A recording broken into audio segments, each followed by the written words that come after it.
Seigneur, que ta grâce, seule ta grâce. Nous voulons instaurer un état de droit. Et dans un état de droit, il y a une justice indépendante. Ce n'est pas à l'individu Félix Tshisekedi de commencer à faire justice.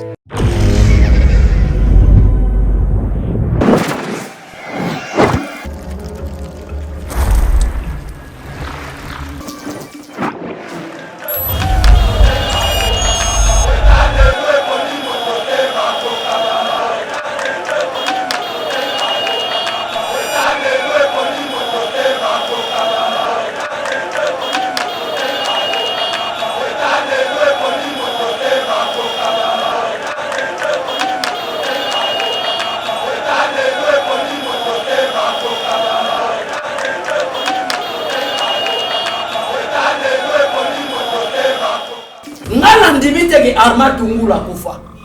Kabila kuexpliquer biso place à tata ya Fabrice Tungulu. Kabila kotanisa biso place à sœur ya Armand Tungulu. Akufa te. Biso ba tutokufela toyeba il faut avoir acte de décès au famille approuvé que tata na biso akufi. Acte de décès ya Armand Tungulu. Nana sinaka yango kona preuve que akufa. Premièrement ya mwana. Deuxièmement, Caleb Mouton. Muto akomona ndeko ya politicien te. Tika biso ba politicien to lo basolo. Muto akanga Armand Tungulu aza kosala banquette po bakanga ye. Mwana Armand Tungulu ezaki Caleb Mouton. Mukete cortège ya Kabila zoleka. Tango apprendre que on est à Kabila. Oh mais muto on a kana ga ye. Oya nyoko la ba Congolais faire souffrir ba Congolais. Ye on a la mo ye bon a telemi to on ya zuma banga. Bambi la libana na jipi ya cortège ya Kabila. Bambi libanga. Quand Kabila a perdre moi contrôle la volant, tu as besoin de personnellement, tu as besoin de mon terre, il y a assassinat, il y a Armand Tungulu à la papa na biso. Donc azaba tu as besoin de mon terre, moi na Kabila parce que c'est Kabila. Donc ceux qui ont rapidement et puis brutalement il y a bomayer, il y a crever misu et puis on va n'engi donc parce que baebi bango na kufa na torture. Donc, on va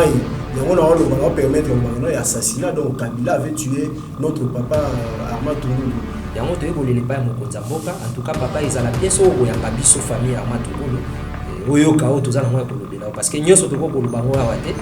Masengi na bango te gobo kabela bango mbongo. Bango baka na bezo bayeba. Papa na bango akana planète nini. Akufa to Kabila meme na mokili na mosusu.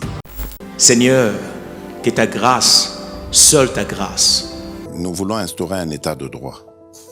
Et dans un état de droit, il y a une justice indépendante.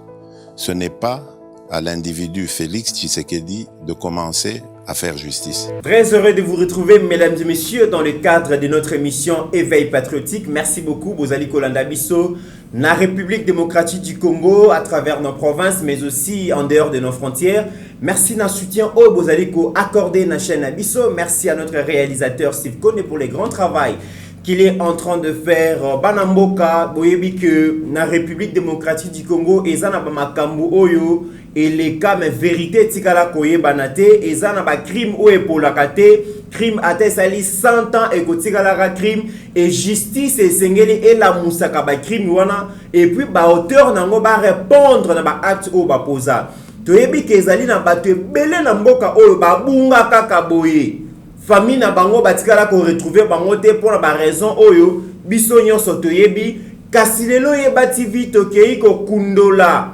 dossier moko elala ça fait 10 ans. Boyebi dossier ya Armand Tungulu.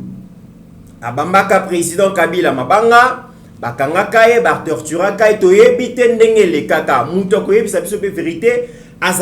Mais 10 ans après,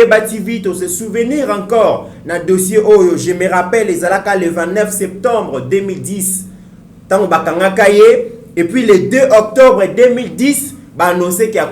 Koufa dans les circonstances, les lots Zali Bongo na Essengo ya Koyamba, membre de la famille na Yetoyambi Bongo Tungulu, donc Fabrice Ouazali Mwana naye, mais aussi Rigen Tungulu Ouazali neveu naye. Bangonde bako relater biso ba fait et le kakandenge nini si lelo moyen basala matanga ezalité parce que corps ya ndeko na bango ya papa na bango etikala komona na te mais boyebi ke ba leader d'opinion bazanga kate l'homme aux armes non conventionnelles Abécho la Zawana parce que yé bazali parmi oyo bazali kolande la dossier wana azali yé mon côté tozapena kulutu Serge Kindomba yépe dossier wana atikala kotika yango te elongo na bato nyonso baza na plateau toko meka koyeba kozonga mukie na histoire toyeba eloko elekaka ti lelo famille ezali na niveau nini par rapport ya koluka nzoto ya ndeko na bango nzoto ya papa na bango oyo akufa. Abéchole, bonjour. Oui, en tout cas, bonjour ndeko na mais nazane sengote comme on a bandeko mi baleti lelo so ba souffrir. Au moment donné, il faut que l'on ait hypocrisie.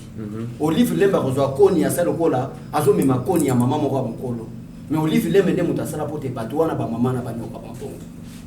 Pozola, Olive lemba comme na présidence, azali atana lopango telelo akoma na ba ferme espoir. Et bongo famille Armand Matungulu. Famille au moins Armand Matungulu Kabila beta masasi. Armand Matungulu. Oyo Kabila beta masasi. Pour réclamer que aza congolais, que Kabila zia étranger ba komae. Oyo wana zo munaza neve naye. Et ça ne biso pas mon frère, je vous dis la vérité. Hein? Na pesa bandeko émotion peut-être à relater. Et on ça na mabe fort. Hein? Pour muta réclamer la vérité naye. Les autres dans une famille batika la bonne faire. Très bien. Comment est-ce que yo ko pesa ngamote na ba mama malamu. Na malamu te pour nos livres les na Joseph Kabila na makambo basala famille Armand Matungulu. Très bien. Kulutu Serge Kindomba, bonjour. Bonjour ndeko Mitterrand, naoki pasi na émotion namoni lisusu image ya mowei imatinga na moto kotala lolenge nini ennemi commun de tous les Congolais Kabila na mwasi na Olive Lembe ndenge nini bazwaka décision na Kalev Motombo na mapingo tobengi garde républicaine ya koboma moto tobengaki na kombo ya Armand Tungulu mais ya pasi ya nini avant libota na bato bali baki de droit baloba mais ndeko na ngai est-ce que Kabila no Olive Lembe na Kalev Motombo ou bien numéro 1 ya service ya sécurité parce que yeba yango Armand akufi pona mapate akufi po bambaka motuka Kabila libanga. Donc, nous avons supposé cortège en chef de l'État d'Engele Kaka. Et à Canada numéro 1 à charger la sécurité ou à diriger un convoi ou à Nanion surtout.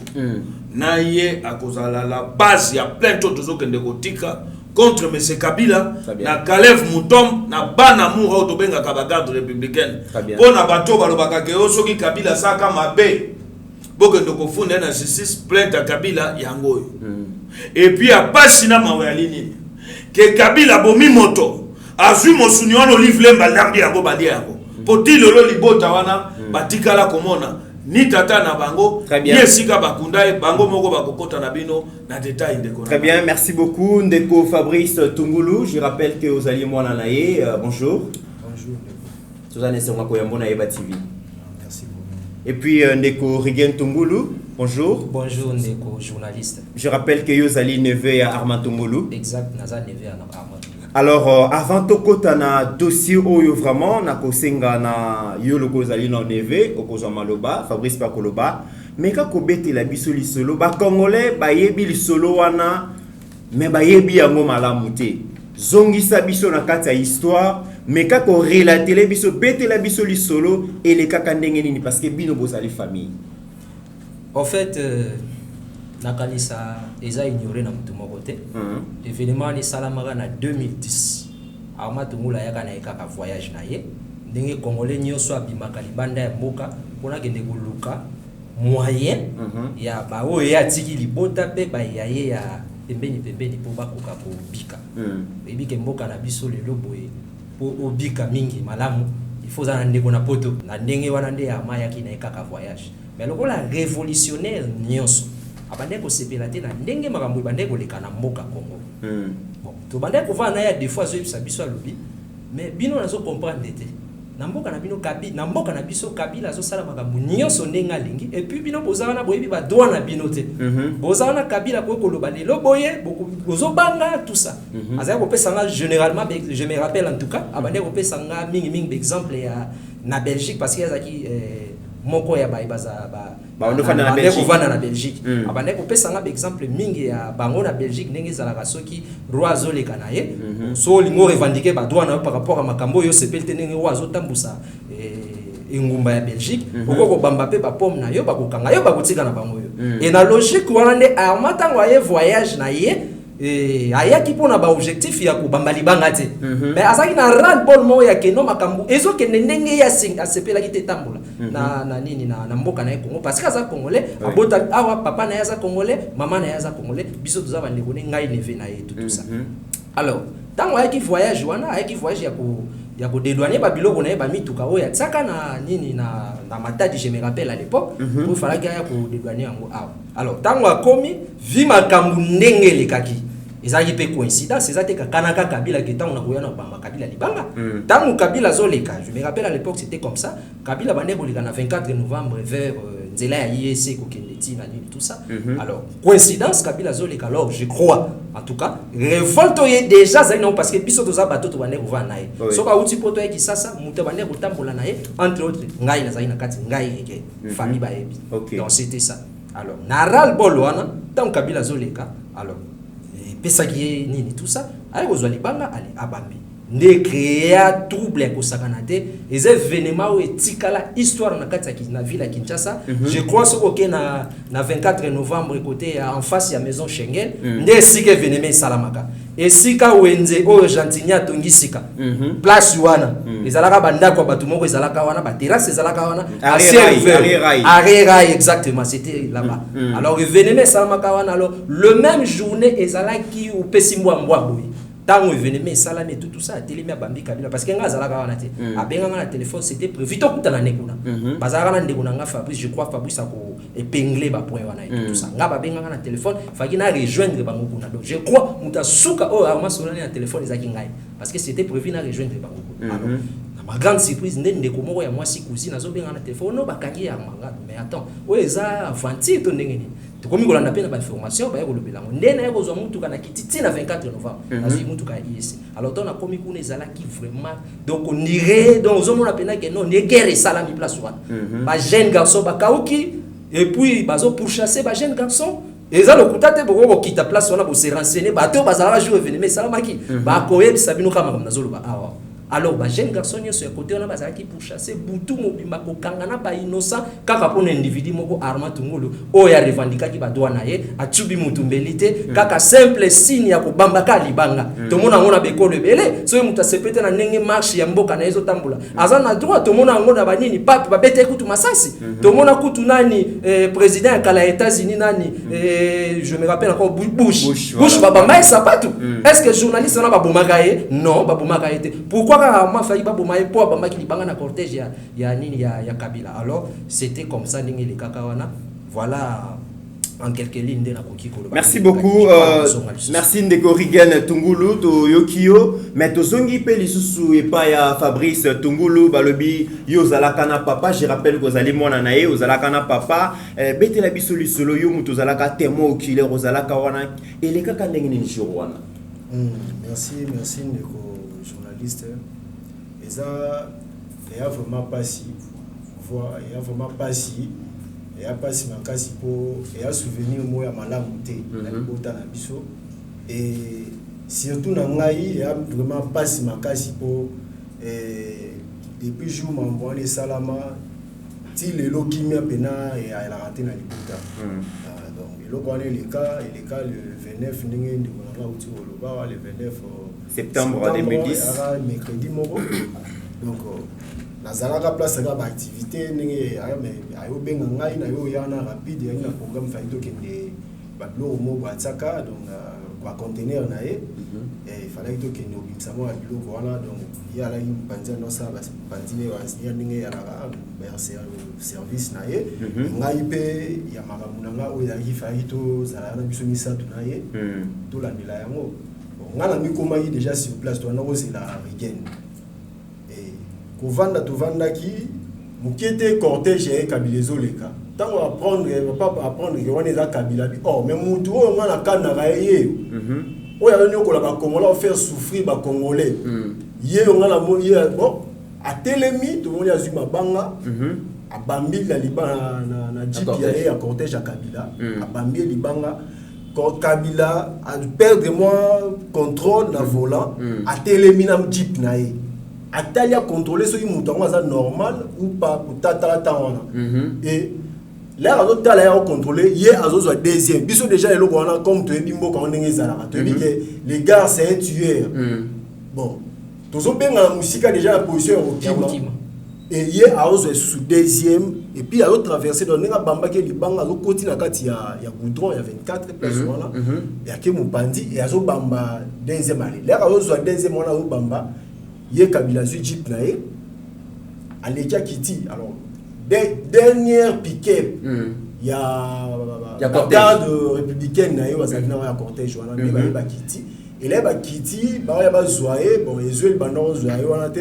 parce que biso mona scène wana mamnyo so ninge zo lela nga déjà la déjà émotionnel makambo wana ninge ya laki et na ba camarade musu ba ene musu déjà na okanga parce que position de ande koma ki ba ko menacer ko menacer wana il a desserré cravate na et akomo ko bundana bango na ba garde député musu ba yaki wana alors comme bana ko luka ba maîtriser ba ko kate ba kata ki ba feno ba ju bayonet ba kati ba feno déplacer ba neutraliser ba juillet ba te ba kangie ni kraka ba te na nini na piquet na bango ne ba kenae donc voilà le jour il y a le 29 ninge le kaya wana donc azaki déjà azo saigner ba kati ba vena ba te na piquet ba kenae donc voilà journal le 29 elaki. Ok, Ndeko Rigen, est-ce que vous avez un par rapport à Ndeko Fabrice Alobi? Voilà, donc je me rappelle, premier voyage, nous avons Arma Tungula Salara Nakisasa, après de vingtaine d'années à la Belgique. Premier voyage, j'étais envoyé, car on est à la Congolais, nous sommes et c'est un raza, nous avons confiance, pas Tamblanaï. Alors, on a qui parmi Batunia confiance, à des fois, tu as Tamblanaï. Alors, une fois, à Singa Lobino, Rigen, Tokyo, Kebouti, quand il n'y a pas camarade, on a Moroboye, tu as en Belgique, tu as l'air à Kassabou, on a un garage en Belgique, alors garage naïe, et comment on a dit ça? Parce que tant que tu as mis sur place, dans le garage, il y a camarade Newana. Quand on est à la solo, vous avez tapé moi solo politique parce que oncle Nanga Arma Tungu, la ligne solo politique, moi, Azaki Moutumo, la ligne politique et tout ça.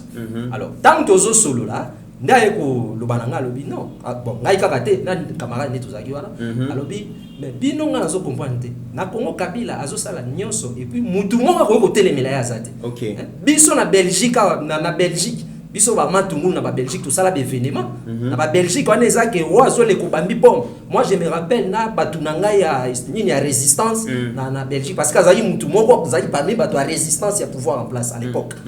alors na bamba kutuni ni pomme na cortège ya roi et tout ça ba kanganga batika na bango ngai et puis ça ngai te ça maka souvent na Belgique ba kanga izaka na Belgique te na bamboke belé expliquanga ndingo na tout ça ba kanga yo ba kotika na bango biso to bandi ko sekato bité kamane ko tafisa bi arma yozo kata eza Belgique awa soko bambi libanga Kabila okanga yo pesika ba keno famille ke yebate na suka ngo je me rappelle tant aussi to soli to comment chité noko na ngarma tungulu elo mo alobaki très capital na kangaka lobi naza un événement moko na osala na Congo etika la histoire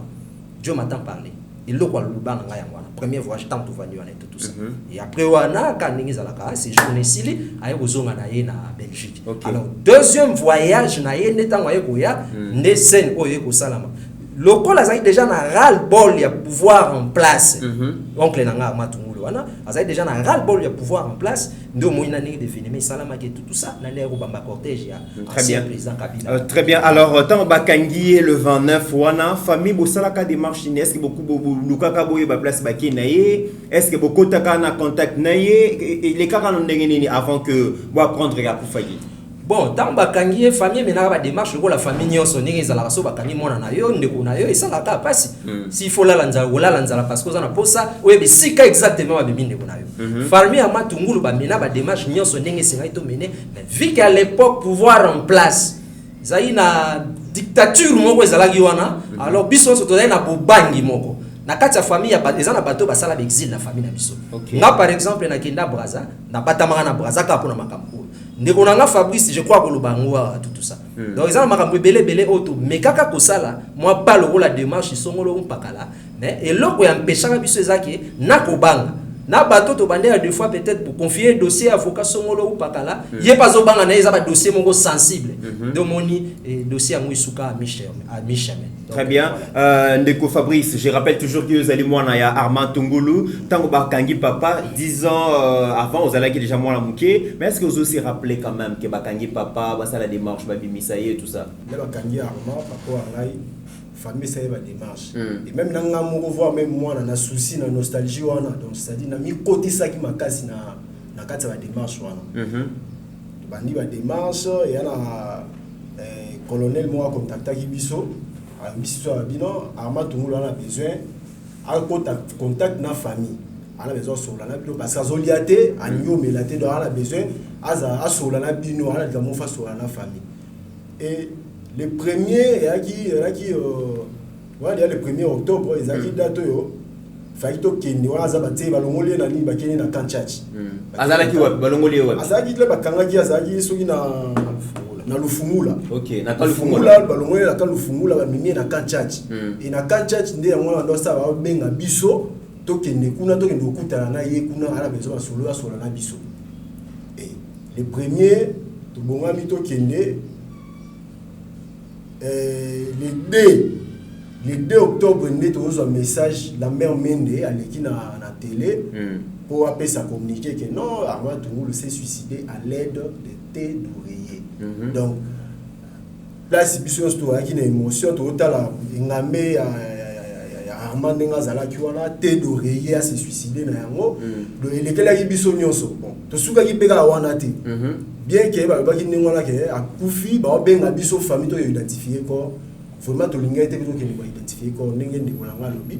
tellement to ba ki pouvoir on ndenge za awa et comment peut-être qu'il a besoin ya ba identifier famille pour na kolongola bino pour la vérité eza na kati ami boma kita se suicida kiti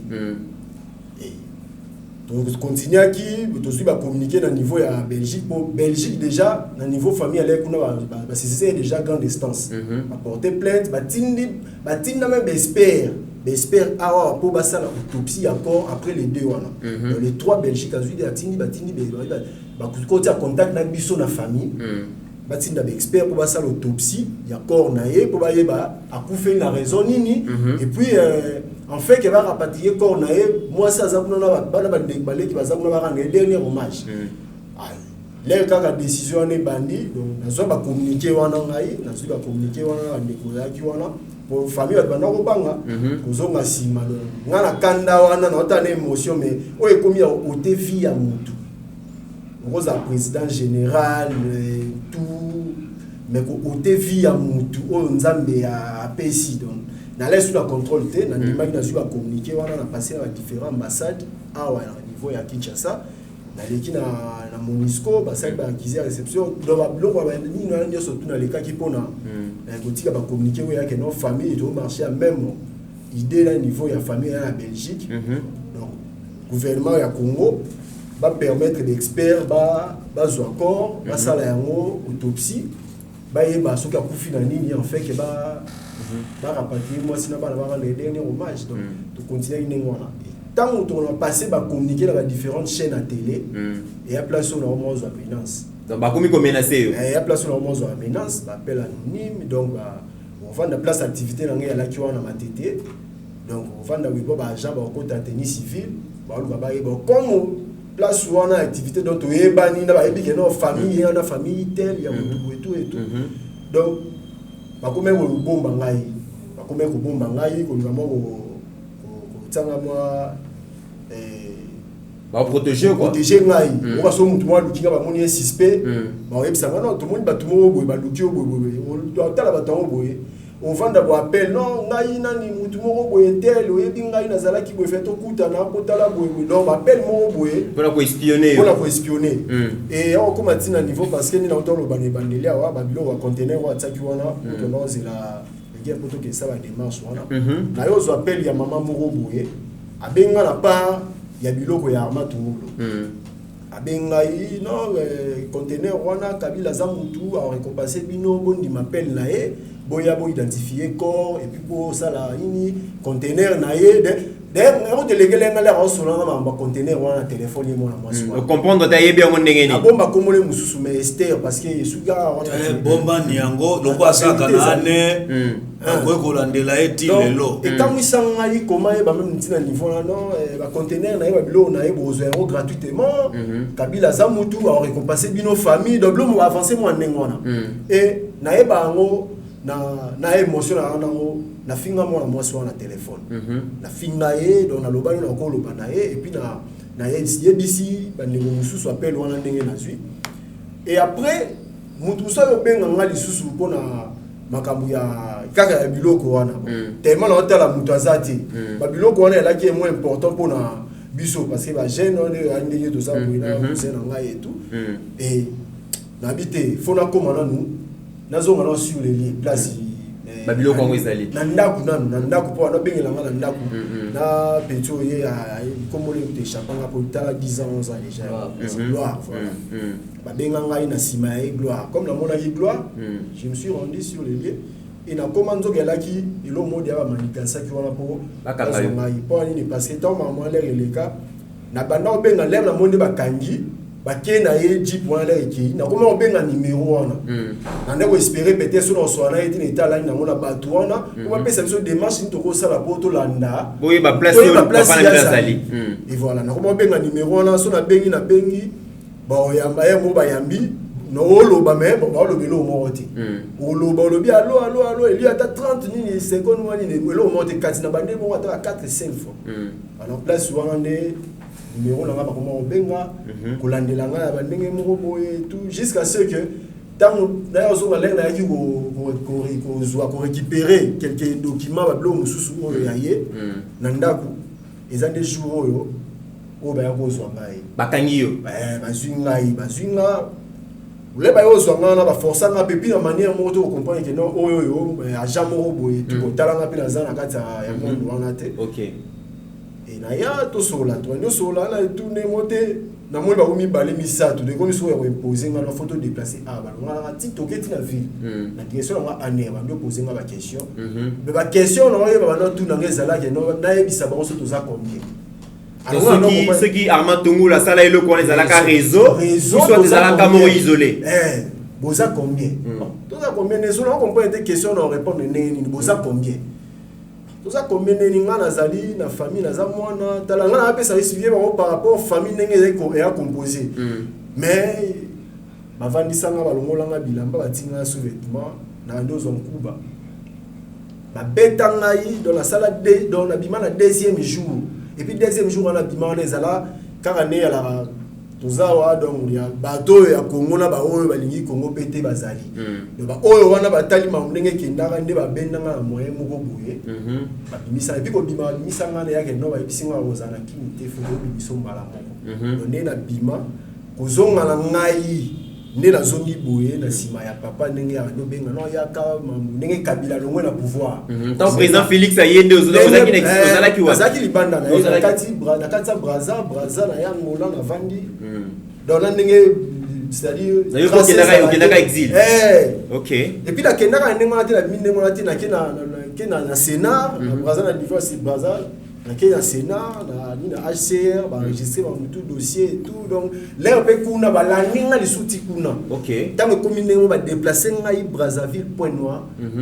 kuna nne na yokati ati ya ngola de la vanda donc la ligi si tant tout kuna ko ya na ngane lengue Kabila longwe na pouvoir président Félix azui accéder na très bien Ndeko Fabrice voilà. Alors la dernière question avant que Ndeko Nabiso Abesholena Kolutu Serge Kindomba Baba Maloba donc olingi koloba ke 10 ans après botikala ko ta contact même atana nzoto ya tata ya papa na binoté botikala ko mona corps ya Armand Tungulu te eza ya pasi makasi pema toi na kimia te la famille na ngana ndi tozabo toi na kimia te pourquoi vous imaginez un père d'une famille bon akufa ou bien c'est disparaît bon il va tâter que non place mon rose ata jour mon rose ata fleur na tika place donc ceux qui batongo ba kondiango pena yeno neti Kabila sera là vraiment congolais pas ape parents na ape parents bana et tout mais là on est peut-être est arrivé moi on a un souvenir dans ça na tika na bana na ye moi si na ina famille na souvenir ni botika na yango ba moni no papa na ndenge wana et tout donc ba ebi attaquer place to etika gère ba frère un jour donc corps ya Armand famille et tout to e ba position corps na ti elote on est abinga na libanda ti na ye boye donc na maramone ke donc éviter lo ya mutu ezarara et merci pour l'état des droits donc justice fait ça maman Très bien. Place Roki, mais surtout sur un petit peuple. Très bien. Kouloutou Serge Kindomba, Toyepa Inayo, Oyoki témoignage, Oyoki comment est-ce que Bazongi Sibiso n'attente, Zongi na 2010, Toyoki Makamweleki, Oyoki Nenge va relater, va faire nyonso, en tant que leader d'opinion, yo le bini. Ya liboso na lombango, lengo ali komona Fabrice, Vina Mobimba, Kalev Mutomba Motatike et Bosono. Bato ba ebi angote lokwa na obiango na ngala makasi Kalev Mutomba Tiki Mwela o bana kiteza wabengaka. Akomi lokolo moko zotambo normal loko mosusu akwataka. Pona nini tango bakange na bato ane kuba o ya zwaki na bibotu objectif yake ya kuninga kurande ye handicapé donc ndenge nzamba saliye esepelisaki Kalev te na Kabila. Esengelaki na bango ete basa nini batika elolenge wana. Mais ya pasi ya nini ndeko na ngai. Koma bokwe kokanga moto. Matungulu. Bobomie na koboma. Na ebite to lo baba boma arma to matungulu akanvi na mokilo ya alaka apart Kabila no livre lembe moto baebi na Kalev bato baebi na bana Kabila. Soki pe Kabila bombe na ferme kinga kati ngana oto ebite. Soki pe na lo ya biloko Kabila kendaki nango na Katanga amatungulu amataki na kati avaliza Kabila ngana oto ebite. Tala ni ngambe ya boye. Meme po ya na etandoike esengelaki na ekobondela ye. Ama alina ne pa na ngai ndenge moko lelo baboketu baki bakulu toto aki na bango na etumba. Biso tout contre Kabila mais lelo esalike moto na moto azali na ligne politique na vision de ce que tokabwane mama aki moto oyo nga na bande ko kutoye banda kala de son vivant donc na yebaki babilenge oyo na yebaki mama Chantal mais liwa ya ama kufika ye moko to Kabila bomaki baki na grande série ya Matungulu oyo abandaka kolandela dossier ya Matungulu tango akufi yepe Kabila bomaye soko yebite grande sœur Yarma Tungulu grande sœur Yarma Tungulu akufa pe pona makambo aliwa Yarma Tungulu botolo ba Kabila bomie te po ba ko biso prévalité Kabila zwa bango place au Kabila mokilo Kabila chaka bato o ka ye moko motamona ka bato wana toyebi wa bango po ama soki tolobiki akufa po libota ne ba bike akufa ba mona katatate e bebe sika bakenda nango ba yebite siko toloba nini Kabila ebi mokilo ya chaka mais ya pasi ali nini ndeko nanga organisation ya liwa ya Matungulu e uti na diaspora bande ko balobia wat tango bakangi ya Matungulu bango na service à renseignement ya Kabila ba s'identifier na makambo ele kaka na Belgique oyo ya Matungulu bambaka Kabila mabango nini ba tomate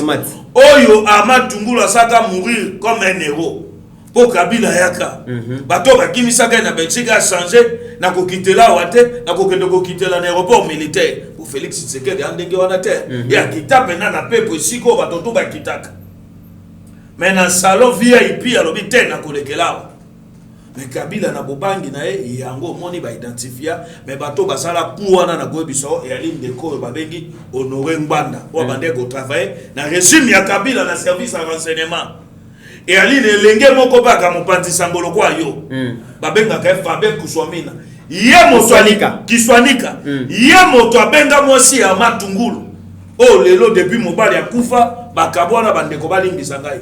et ate bona panza famille na bango amaki na bano abotaki avant botana filo bana suka o bande kufana na Belgique na Kinshasa ali Stéphanie ali na Kinshasa Sarah ali même na France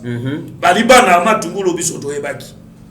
ndeko wana Fabien moto abenga mwasi ya Matungulu pozo a confirmation soki ama logo déjà na mikila poto aye na kata Kinshasa tango azui confirmation et umélité ba ko sa nini ba ko boma Matungulu yango wana na ko bisa ba kongomani ba diaspora to comprendre être toi qui infiltré na bato biso dozo préparer plainte non seulement contre la personne de Kabila non seulement contre la personne de Kalev Mutombo non seulement numéro 1 il y a convoi à Kabila il y a date il y a le 29 septembre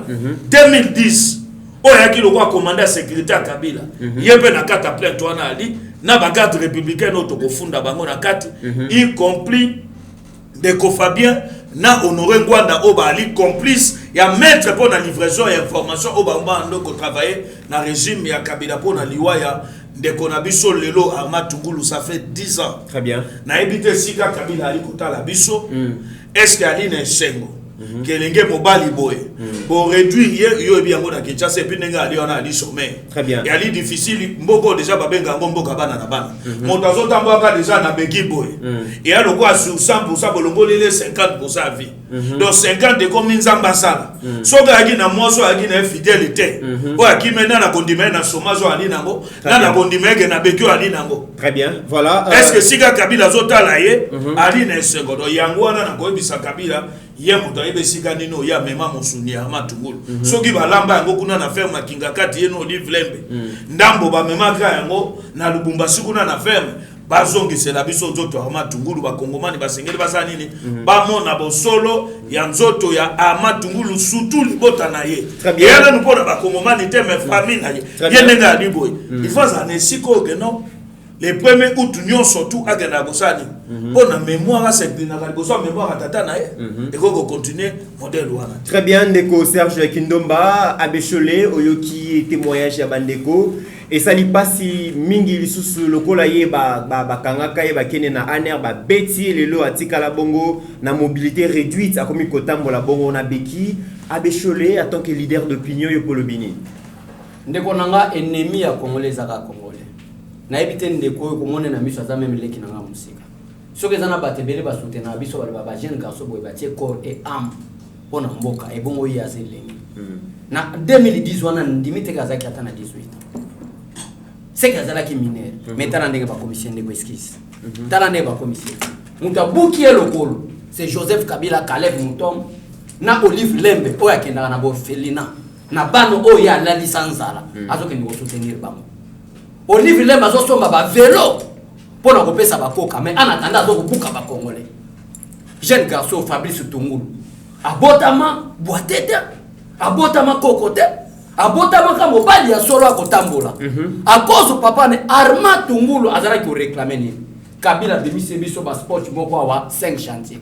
Mais 5 chantiers mo banda kwa kitoko kaka na photo o batu ba mona kate. Livre à témoin Bajova. Livre à témoin Bajova. Kaka na photo, paradis à photo. Oh, batu ba mona kate. Mais oye na Kinshasa mbura suke noki. E kote la batu nanda. Oye biki na kini salité comme normal. Mutazoli wana ba ko sumba wana. Esquisse. Et comme na normal. Biso ba villageois to bosa na bon to ko na bongote. Ya wana esana nga pasi ndeko na ngai.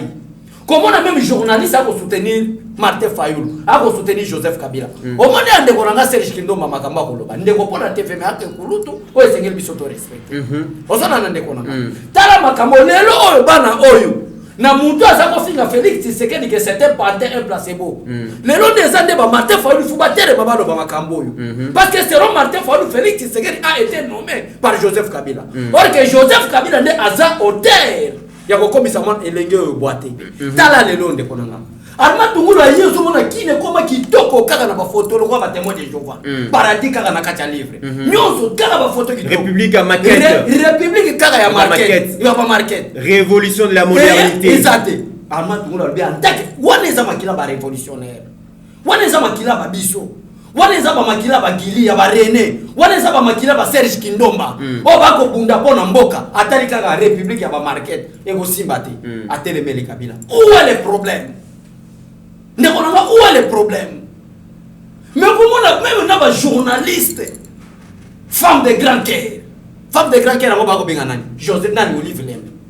mutu ayaki makolongulu mutu azako teka mungo lelo akoma na ba ferme espoir mutu azalaki une femme commerçante lelo akoma na ba ferme espoir na ba ferme Kingakati na ba ferme Kashamata place bakenda ko boma bato ngala ndimite ke Armand Tungulu akufa Kabila ko expliquer biso place a tata ya Fabrice Tungulu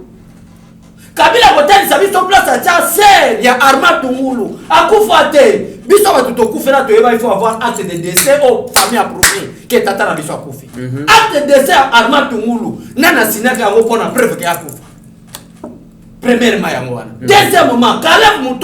Muto akomona ndeko ya politicien te tika biso ba politicien to lo basolo mutu akanga Armand Tungulu aza kosala banquette po bakanga ye mwana Armand Tungulu ezaki Caleb Muto wazaki directeur général amer yende doko luka ako expliquer biso place ni bata Armand Tungulu de kotala place mboke kendaka ozo mona grand frère nanga Serge Chindomba lobi makambo très important renseignement ya Joseph Kabila Libanda Fabien Kuswanika na Honoré Ngwanda kaka bautu wana bango lelo baza derrière Martin Fayulu. En d'autres termes, cela veut dire que c'est une complicité des étrangers pour trahir le peuple congolais. Ce qui est au lobby, très bien, Abbé Cholé. Alors, le lobo indeko Serge Kindomba, Armand Tungulu azaye mokote, ezana Armand Tungulu ebele. Kanaye eyebani yango tozo lobela. Mais apena ba inconnu ebele babunga. Mboka o ezana bat balimwa kaka boye abimi na ndaku parce que baneko critiquer régime nzaleleki paseleki mais pays est riche. Alors allo bate soko lobi boye balimwi si au place okendare loba nango yo batindi na mokili mususu. Lelo boye vraiment est-ce que régime est changé? Possibilité zali bandeko est-ce que ba ko croire na justice que lobby justice ko sala musala nango justice ko rendre verdict pour que bango lelo boye ndenge basa boye babi batika ko sala matanga mokote parce que baye bakate confusion côté na famille bayoka papa kufa ba mon accordé. Mais est-ce que le président Félix Saye c'est vrai que bazongi pour état de droit zali mais est-ce que c'est rassurant que ba cause la vérité par rapport ya liwa papa na bango ya liboso na ngina ebisa yo soko ki Martin Fayulu a critiqué obe oki Ngwanda linga bana mikila poto joye kotise Fabrice na monoko akokanga monoko oki Fabien Kuswami na linga loba joye kotise ndeko na monoko bakokanga monoko baobenga bango misuni ya bololo. Après combien des années à mort ya tata na bango bato babimi oyo baye ko revendiquer droit ya tata na bango bazo senga misolote basengi lokote basengi obenzoto ebembe ya Armand Tungulu Kabila no live lembe lokwa bayebi yango oto yoke bimawa batobola ni yemisu ke Kabila komisaka esaka box soka la muki na tongo beti pompage ali makofi oyo yaye biboto yaye na nzoto ya Armand Tungulu abiyo na kobomono okite na kobando beta ko abibotu oliaka te ti okokata motema siko yango na zoebisa Kabila na mokili droit balobeli biso makambo eza ba bref yali bref ali boso bino boningi boluka e ali ke Armand bambaka motuka ya Kabila libanga convoi ekendaka na Armand Tungulu et aka na cortège ya Kabila ndekenda na Armand Tungulu kokende na wana ti lelo esika ali Kabila kaka moto ayebi no live lembe moto ko yeba po ala la kanaye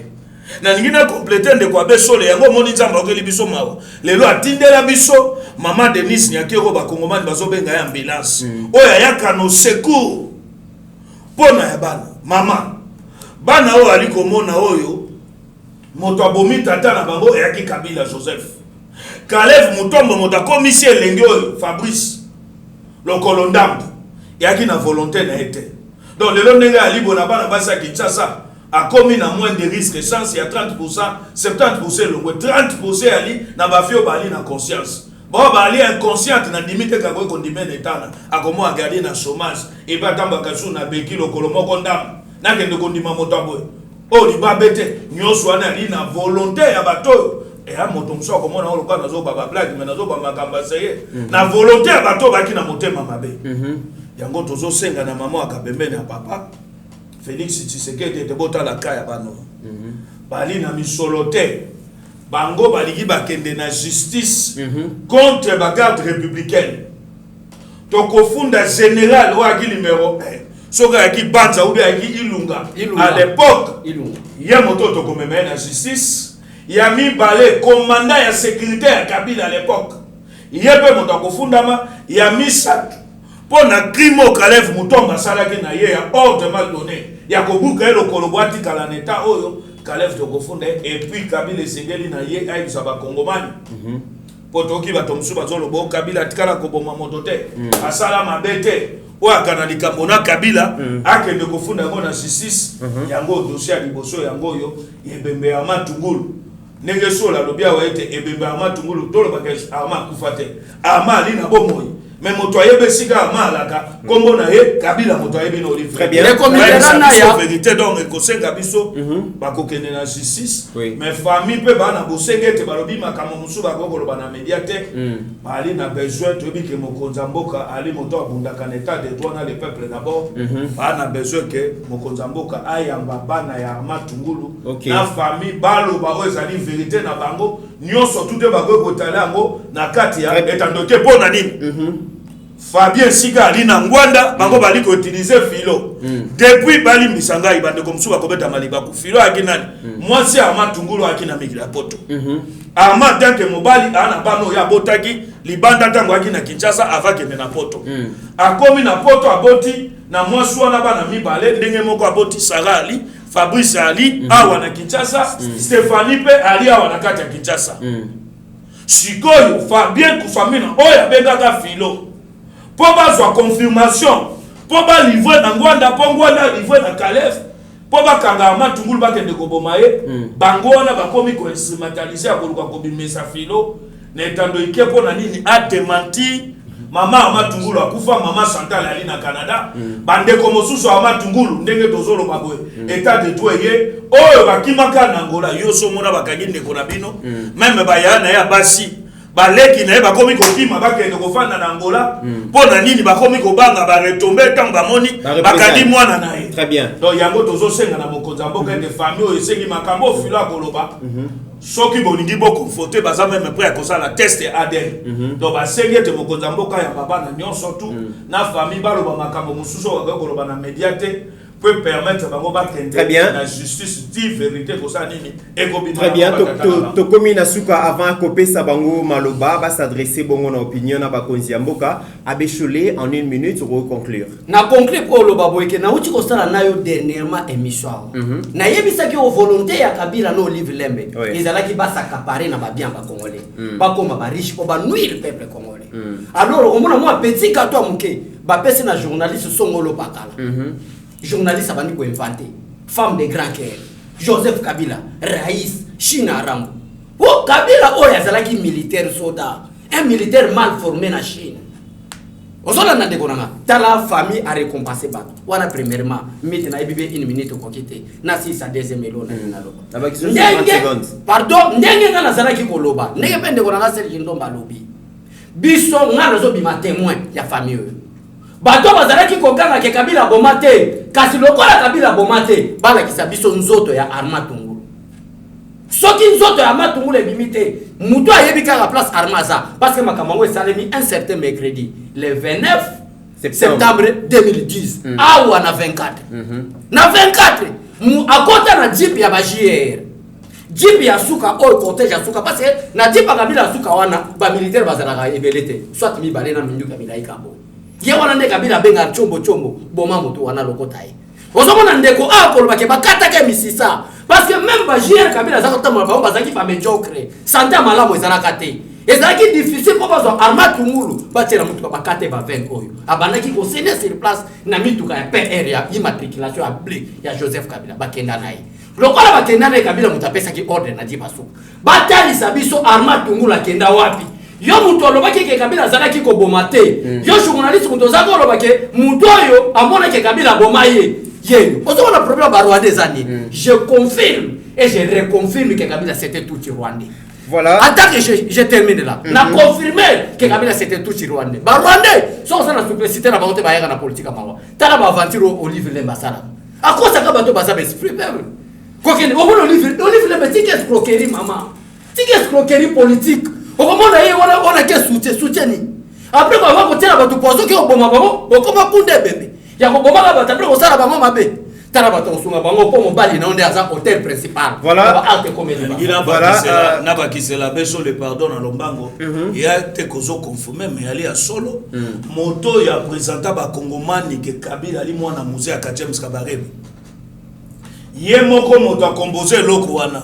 Ndenge moko aparenaka RCD ya Rwando Azaria Sububekwa yaka comme un étudiant. Ya ko bomba te ko kokuta okotuna ba muyambo. Okotuna même ba Gabriel Kyungu. Moto a présenté bango lobi o mwana ya musée Laurent Désiré Kabila yeyo. James Kabarebe et où te bana ye siko ndenge ni tokokende kondima moto bongo yango to eko comprendre te aki na mawana bisote na bolingo na bisote yango tozo senga na mama o to bengaka mama ya bana mama ya peuple ba kongomani ba bengi ambulance mama social mama Denise Nyakero tale lingo yo vine mobimba akomi na boîte. Voilà, donc atikali botia kokufaka na volonté ya Caleb Mutombo. Merci. Yango tozo senga mo daka pembe na papa basengi ba million te babike bana makambo bakoloba mais nyonso tout de bakotia mon état de ke et sengeli na bango ete bakutana na papa ya babango mokonza mboka et puis si c'est ça musa nango yango moningo anda na Fabien bakeko la musafiro esika ali très bien ata koye déjà boma libala mobala kufi lelo kabila bomie lobi ya zuni mobala mosusu alongo même nanda kwa nesika panda. Merci beaucoup tokomi na suka kulutu Serge Kindomba tokopesa bongo maloba na Rigen au s'adresser na bato bazali kolanda biso à travers Yeba TV bakonza mboka pe bazali kolanda biso pesa biso pesa ba message oyo zali nango et puis Serge Fabrice Barja maloba bon ilonga na kolo bezaka ka tozo sengande justice salama oya kufa za makila na biso alors mutu moko ta ko ndima ndeko na ya kufa kende ka bola mbwa moko boy non alors toza na posa vraiment justice salama nazo sepela lelo le rôle président Fachi Aza président ya Congo eza flatérité tozomona ndenge makambo ezo salama muta détourner mbongo bakangiye ba intouchable bazali susute eza déjà ba signe moko très fort yango to ekolele pa ya mokonza mboka en tout cas papa ezala bien so koyamba biso famille ya Matungulu oyo kao tozana moya kolobela parce que nyonso toko koloba ngo awate vi makambo ebele bele toko loba nyonso awate ona koya koloba kaka yango na justice salama vraiment pour na mort ya Matungulu voilà moi le basuke ali merci na bino ndenge bo accorder biso temps ou biso na émission pour eza makambo oyo tovandi nango temps ebele na motema donc ya mawa pe pasi donc banga suki eza kaka naosenga na président papa na biso donc sengo yango wana lelo mwana mboka nde azwi pouvoir papa président na biso Félix Antoine Tshisekedi donc na programme na état de droit donc yango moni réveiller biso pesi biso sous moi espoir wana ya koleka na état no pona koloba lisolo ya papa ya Matungulu ndenge ya akufa donc bana awa batikala awa mibale kuna na kila poto pe ya boti famille ndenge atika biso vraiment donc position eloko wana et affecta biso makasi donc on senga na président tozala masolo ebele donc ndenge yaki il faut ayamba biso famille na mama donc otala vraiment situation na biso eza eloko mosusu tokosenga te à part justice tozala besoin neti nga personnellement nana besoin na mona auteur ya assassinat ya Arma Tungulu azali papa na biso donc azaba tozala na besoin na mona auteur wana Kabila parce que c'est Kabila donc ce qui est rapidement et puis brutalement il y a bomaye il y a crever misu et puis koluka ndenge mo boya yani donc parce que bayebi bango ke no akufa na torture te donc ba bomaye yango na on va permettre on va assassinat donc Kabila avait tué notre papa Arma Tungulu donc on senga justice na mboka oyo donc on va confier na justice ya mboka oyo donc mikolo belé la vandi libanda ya bombama donc vous avez sous qui met en mboka na yo monter faut le camoufler place moko boye pona au survivre donc après tout ce temps là 10 ans en oyo na yo ozonga boye donc na sima ya papa Serge donc ya moi yo senga na président de la République na maman batala ka ya famille Tungulu tozole la justice donc soyez l'homme sous tozole la jusqu'à présent la justice donc ya on est soulager famille ya biso po toza ba congolais donc demeurer pour être en vente tous les laka nzoto ya moto yo to monate azala bien na bonne santé et akeka raboye donc merci ya vraiment passi to sengi kaka na mokonza mboka état de droit yango eponi motote équipé motote lelo to ali na changement ya régime et loko to bengi le peuple d'abord bandeko bazo revendiquer mbongo te basengi na bango te ko bokabela bango mbongo bango baka na besoin bayeba papa na bango aka na planète nini akufa to Kabila meme na mokili na mosusu Oh, Yemoko Kabila Fanda, Obena Kata ba ferme ya Kabila, Tamusu Kabila Bomba Ekuna. Et logo Bango Bazosenga, Yango. Merci beaucoup, Ndeko Mitterrand Naya. Merci beaucoup, na famille ya Arma Tungulu. Batebele balukaki bamona bango bino yebo moni bango nde ozato profiter d'une occasion to zala na bango pour total ça même na communauté nationale et la communauté internationale na diaspora congolaise qui est la famille ya Arma Tungulu o Kabila Kanga Kabila bomena ntaza na kinga kati nde na kozia bisa peuple baza kuna Kabila bima kende Zambie te Tanzanie te tozo zele na kinga kati au place alona ba blende aya abimisa biso ndeko na biso Arma Tungulu o a réclamant ba droit ya ba congolais Kabila za o manipuler na chité wana to kende belete oya ko expliquer biso. Merci que Dieu bondisse tout le monde qui a participé à la mort ou à la disparition de notre frère Arma Tungulu. Nous vous attendons selon la justice. Merci beaucoup Abbé Cholé, merci beaucoup Ndeko Serge Kindomba, merci na Fabrice Tungulu, je rappelle que vous allez moi na Arma Tungulu, merci beaucoup Nandeko Rigen Tungulu, je rappelle que vous allez neveu ya Arma Tungulu, merci Nabino Banson Oyo Bolandi Biso, mesdames et messieurs, crime pour la kate, tu ebi ke mboka Oyo, donc autorité ba géraki biso lobi ba viola bongo ba droit ya bato ebele pe ba bunga bato ebele pe ba limwa lelo boy sengeli justice ezala na effet rétroactif, ça veut dire que makambo nyonso elekaki ekoki kotika la impunité. L'état des droits c'est aussi rendre justice na ba ebanso o ba souffrir na injustice na kati ya mboka oyo boyoki ba makambo ebele leki awa epesi pasi bino baye bozali na possibilité ko sunga famille oyo bosunga bango papa kufa ya 10 ans yango oyo azali ko vivre na clandestinité ba classe et katana passe kota na famille parce que likonzi a famille ba bomaye yango wana lelo boye ba bimi lisusu parce que bazali ko sala confiance na justice état des droits bazo espérer que lobi to lobe koya ba kozala na accès na corps ya papa na bango akufa bazana besoin basala matanga 10 ans yango batikala ko se réunir te na famille basala matanga parce que corps ezala kate justice esala ke nzoto ya mowe ya papa na bango ezonga mais aussi ba auteur ya crime wana esengeli ba répondre na ba acte wana devant la justice pour molimo ya papa et puis manakimia bandeko pe ba panza matanga parce que tilelo bazali na pasi. En attendant mesdames et messieurs, n'oublions jamais que la RDC est plus grande que la somme de nos ambitions individuelles. Que Dieu bénisse la République démocratique du Congo et son peuple. Seigneur, que ta grâce, seule ta grâce. Nous voulons instaurer un état de droit. Et dans un état de droit, il y a une justice indépendante. Ce n'est pas à l'individu Félix Tshisekedi de commencer à faire justice.